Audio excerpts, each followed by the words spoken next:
Olá pessoal, e aí, como é que você está? Está acompanhando aí nossas aulas? Já curtiu? Já comentou? Caso você não seja inscrito, já se inscreveu? Se não, por favor, nos faça esse favorzinho aí, tá bom? Aula 25, Revolução Liberal do Porto, sem maiores delongas, né? Canal Professor Gilson Lopes, Revolução Liberal do Porto, 1820, aula 25.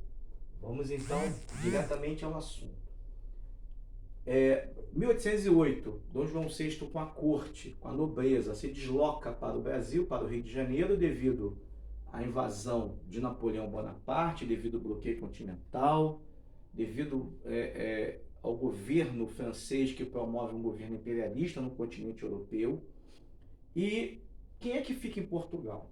Já que a nobreza portuguesa, junto com a família real, está morando aqui. Você precisa pensar nisso. Fica em Portugal as pessoas mais simples, né? As pessoas mais humildes, trabalhadores comuns, comerciantes, não tão influentes, não tão ricos. Por quê? Porque os ricaços, né, os milionários, vieram junto com a corte em 1808 com Dom João VI para o Rio de Janeiro, fugindo de Napoleão. Então a nata, a elite portuguesa, ela está residindo na América Portuguesa desde 1808. Quem fica governando Portugal nesse momento? Quem fica governando Portugal é um oficial militar inglês. É claro que ele está subordinado a Dom João VI, porém, os portugueses, com o passar dos anos, com o passar do tempo, com certeza começam a questionar esse inglês no comando, tá, de Portugal, e ao mesmo tempo os portugueses começam a questionar alguns fatores, como por exemplo, por que a família real ainda está residindo no Rio de Janeiro, já que Napoleão ele foi derrotado em 1814? Por que não volta para Lisboa? E outra coisa, por que não faz do Brasil novamente uma colônia? Não explora novamente o Brasil?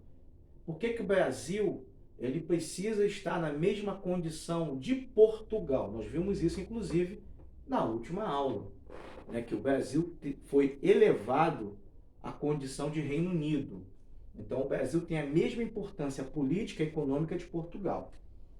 Vamos lá. Pressões liberais em Portugal. De 1812 até 1820, algumas influências da Revolução Francesa e também do governo de Napoleão Bonaparte acabam se espalhando pelo continente europeu.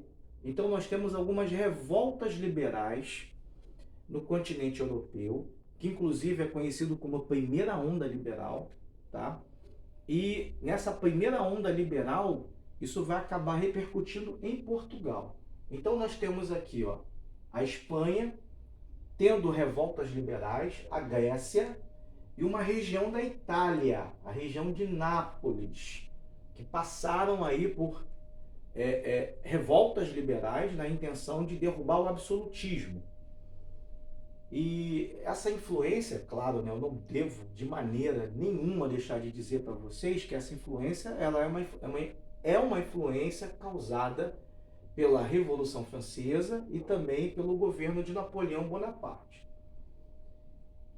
Essas ideias, então, chegam até Portugal, né? Esses movimentos chegam até Portugal e acabam aí causando um movimento contrário ao regime absolutista português e a toda essa questão que eu expliquei ainda há pouco. A família real morando no Rio de Janeiro e a condição de reino que o Brasil detinha na época, igualando-se a Portugal. Vamos então para o próximo slide. Olha, nós tivemos uma pré-revolução. Um grupo tentou derrubar o governo de Portugal, um grupo tentou acabar com o absolutismo, esse grupo tentou, de certa forma, né, acabar com aquele mecanismo de governo português. Esse grupo ficou conhecido como Sinédrio, está aqui, ó. Esse grupo foi formado em 1817 e houve uma tentativa de fazer uma revolta em 1818. Então aqui eu tenho os personagens que compunham o Sinédrio. José da Silva Carvalho, Manuel Fernandes Tomás, José Ferreira Borges. Aqui eu tenho a imagem deles, né? Lembrando que nessa época, quem governava Portugal era William Carr Beresford. Esse oficial inglês, claro que ele estava subordinado a Dom João VI, mas os portugueses não queriam de maneira nenhuma que os ingleses tivessem alguma interferência na política de Portugal. Tá, pessoal? Então, essa revolta aqui tenta derrubar esse governo formado, né, por esse oficial inglês, e ao mesmo tempo eles tentam pressionar Dom João VI a voltar para Lisboa, mas não conseguem. Essa revolta ela foi contornada, ela foi controlada ali pelo governo português e, conforme eu disse, conforme eu coloquei aqui no slide, né, a revolução ela acabou falhando. Então aqui eu tenho algumas imagens da época sobre essa questão do sinédrio. Essa imagem aqui está relacionada à maçonaria, porque alguns dos personagens que faziam parte desse grupo também eram membros da maçonaria. Então nós temos aqui essa imagem e rapidamente aqui uma sala de reunião, né, onde dá a entender aí que está sendo planejado algo referente que estivesse relacionado à revolta. Vamos então dar prosseguimento aqui à nossa aula. Bem, nós aprendemos ainda há pouco que em 1818 tivemos uma pré-revolução e que ela falhou. Essa revolução ficou conhecida como Sinédrio. Muito bem. Em 1820 nós tivemos uma outra revolução. Essa não falhou, essa deu certo. Como que isso aconteceu? William Carr Beresford, está aqui a imagem dele, ele viajou até o Rio de Janeiro. Qual foi a intenção dessa viagem? Falar justamente sobre esse movimento revolucionário. E quando ele viaja para o Rio de Janeiro, explode a revolução. Explode justamente esse embate. E, inclusive, Beresford não consegue voltar para Lisboa, né? Do Rio de Janeiro, ele volta para a Inglaterra. E após explodir a revolução, nós temos alguns itens que nós vamos citar aqui agora.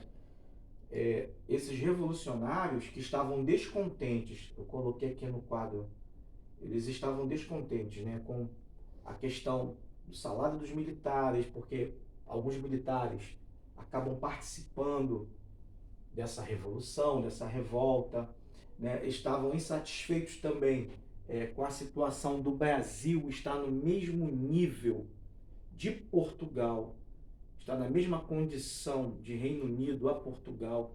Lembrando que, dessa forma, os comerciantes portugueses que moravam na metrópole não tinham como explorar o Brasil, não tinham como explorar as riquezas naturais da América Portuguesa, que era a sua colônia. Isso era muito difícil dos portugueses entenderem naquela época.